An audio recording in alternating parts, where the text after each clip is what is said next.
Governor Cuomo slams the door on the commission that he created to fight corruption in Albany. Does this mean lawmakers who bring in sizable paychecks here with help from a second gig are off the hook? And Michael Bloomberg takes a shot at the NRA, dumping $50 million of his own money into an organization that will rival the pro-gun group. The question is, can he gain bipartisan support? And New York says goodbye to Basil Patterson, the longtime New York political leader who died just 11 days short of his 88th birthday, and many people believe a chapter is closed in New York politics. Good evening, everyone, and welcome to RFL. I'm Richard French, and thank you so much for joining us this Thursday evening, April 17th. Tonight here, we're going to start with a look at the closure of Governor Cuomo's Moreland Commission. As we told you before, the Anti-Corruption Board, created to bring unethical and unlawful misconduct by public officials to justice, was abruptly shut down by the governor 9 months after its inception. Now, from the very beginning, the commission also set out to dive into the pockets of some lawmakers. A piece in today's Times says that Governor Cuomo moved quickly to scrutinize the earnings of lawmakers, asking them to turn over information about their employment. The legislature objected, and the commission responded by issuing subpoenas to legislators' employers. The legislature and a group of employers challenged those subpoenas in court. Now, the Moreland Commission co-chair, William Fitzpatrick, he's responding in an article in the Huffington Post, writing in part, quote, "I myself am still distressed that we as a commission were unable to force legislators to disclose exactly what it is they do to earn a lucrative outside income, not an unreasonable request of a person purportedly entrusted with serving the public good." Governor Cuomo's move to close down the commission snowballed, as you know, into a full-blown investigation by the U.S. Attorney Preet Bharara, who said that if you begin investigations and you begin them with great fanfare, you don't unceremoniously take them off the table without causing questions to be asked. Rob Astorino, as you can imagine, did not hesitate to back up that contention here. Now, the NYU's Brennan Center for Justice says that it is extremely disappointed with the governor's promise to close the commission, releasing a statement saying the commission carefully detailed the toxic influence of big money on the state's political system and how that influence is directly related to our broken campaign finance laws.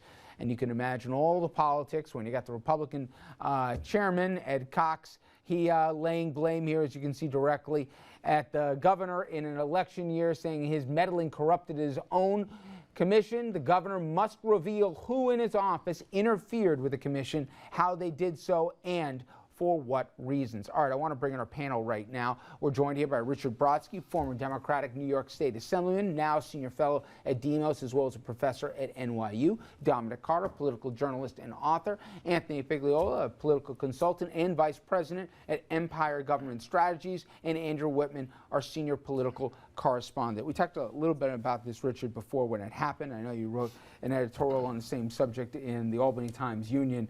First off, were you surprised 9 months after the commission was created, it went away quietly in the night on budget night? Well, it didn't go away quietly, apparently. No, but it went away. It went away. No, I wasn't. The Moreland Act commissions were announced as a bargaining chip for legislation. They should never be that. That was a mistake from the get-go.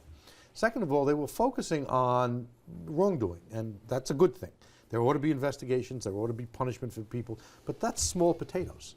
The felons and idiots who they've caught need to be caught, need to be stopped. But that's not the problem. The problem in the political system in New York is that the big corruption is legal.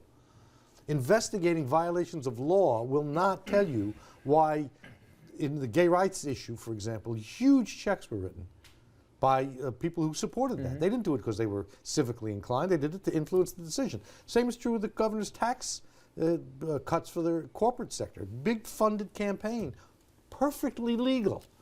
That's where the public interest gets affected. Moreland was doing nothing about that. I think the governor was wrong to do what he did. I think Mr. Bharara missed the point. Legal corruption is the problem, not the felons and idiots that they catch. But there is a sense, and articulated, I think, by the U.S. Attorney, that not only was the commission shut down too soon here, but maybe some that were doing the investigating were actually causing a little discomfort from those who even created the commission. That's a separate issue. There is an allegation out there that members of the governor's staff were directing who subpoenas should be given to and who they shouldn't be given to. Yep. And that you get, there's a long, complicated lawyer's explanation of that. Some of it is not such a terrible thing. Some of it might have been very bad. But clearly, this was becoming a political liability, not just for the legislature against whom the governor was trying to use it as a sledgehammer, but for their own raising of $33 million. If you're worried about the corrupt influence of money on politics, the big money was not raised by the legislature or the controller of the Attorney General. Got a lot of questions on this, Dominic, but at the end of the day, why do you think it was shut down? There's a lot of agendas here at play here. It's going to take too long to even sort out who wants what, but certainly, Richard may not be surprised, but the governor and how we launched it, and he gave out 200 subpoenas here, so it wasn't like he was screwing around at the beginning. To have this end the way it did, why do you think, I know why on the date, but why do you think this ended as quickly as it did? Well, for one of the reasons why the U.S. Attorney is possibly going to look into this, and that is a culture of, if you go along, get along. The message, speculation that came from Governor Cuomo's administration that if you play ball with me, then all of a sudden this commission that's looking at your outside income and putting sunshine on that where the public will know exactly what's going on will make sure this disappears. And it appears that's exactly what happened. As soon as we have a budget deal, it's gone. Go careful. The legislators' outside income, the sources of it and the amounts of it are already public. They've been public in the disclosure form. I filled it out. It's public. This was a fight about disclosing legal clients. And that's all it was about. Now, you can take one side or the other, but don't let the notion that this was about... I wanted to get to that. But do you think, Andrew, the biggest loss of it was that we never got that question answered? Or do you think it was something else? I was curious to see where this commission could actually go. I mean, one of the questions that I had with it from the very beginning was I didn't really think it had any significant teeth.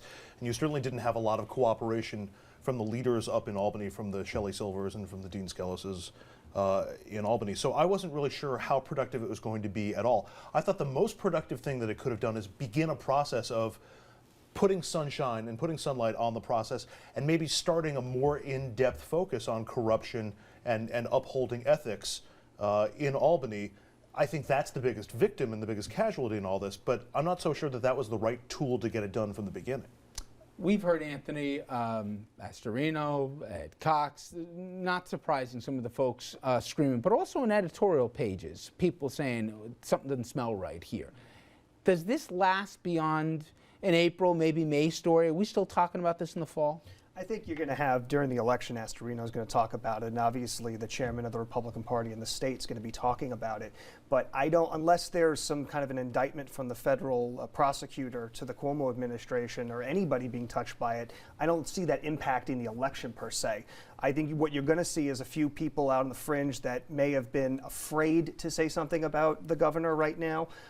They're coming out now and they're on television, they're on the radio programs talking about it. But at the end of the day, I don't see this really impacting, you know, his electoral. Well, it is Albany. You could get more arrests. You could get more people who get caught up in their own Doesn't problems. the district attorney have to get involved? That has nothing to do with Moreland. Moreland was the laws and the investigations for individuals committing crimes for corruption are already underway. I don't argue They're that not point. stopping. I don't argue that point, but more arrests means more focus on bad apples in Albany, and then people will Bad look at apples Moreland and other isn't problems the problem.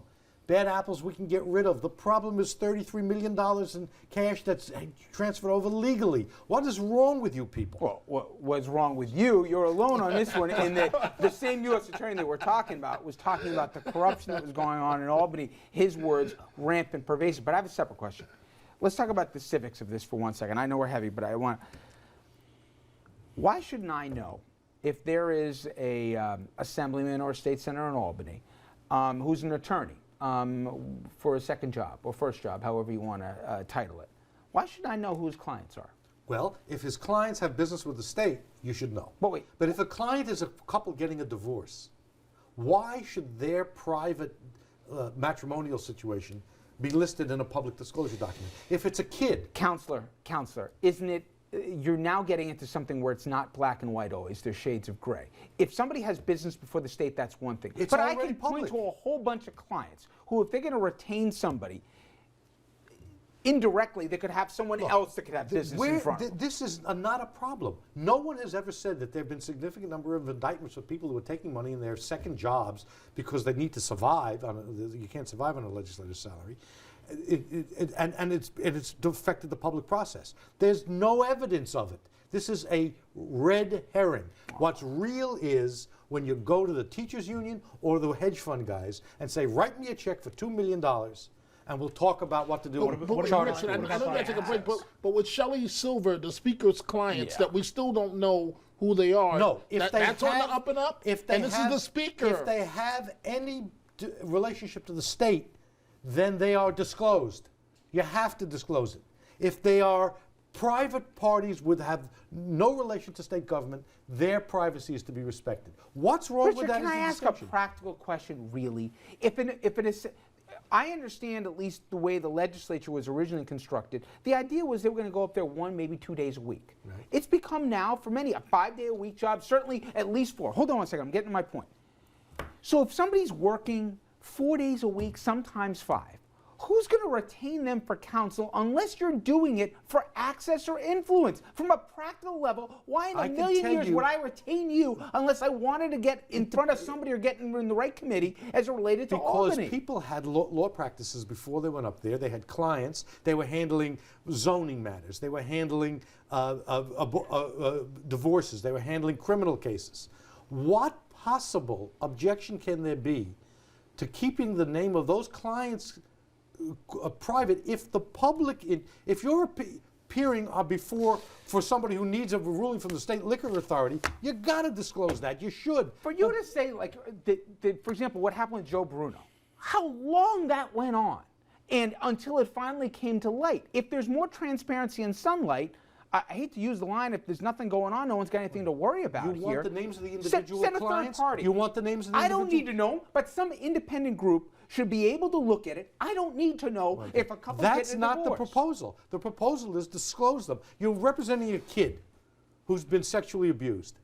That kid, You know Danny what you're doing. O'Donnell does that in his legal practice. Well, you know what? I don't need to know that, but somebody else should know his roster of clients. And it shouldn't be up to the good faith here that they're going to disclose something if they have business before the state. Not made public. I'm fine with that. But what about the large proposal. landlord who gets access through a client, who not necessarily direct law, but changes to the housing law that benefits that person? Those clients need to be disclosed now. But if there's no direct business, if I'm not getting a direct contract or a direct it has benefit. nothing to do with lobbying. If the client has interest before the state, if there is a potential conflict of interest, you must disclose. I'll give you this. You guys, you get points. get points for courage in defending. Sometimes I think an indefensible system, but the system is indefensible on the big money transfers, which we're not discussing. I let you have the last word. I still don't agree with you. All right, New York says goodbye though to a political powerhouse. When we come back, former state senator Basil Patterson has passed away. We're going to look back at a legacy here, and Dominic knew the man very well here, and part of one of the more important families here, and really a chapter of New York political history closing in many ways. We'll talk about that when we come back.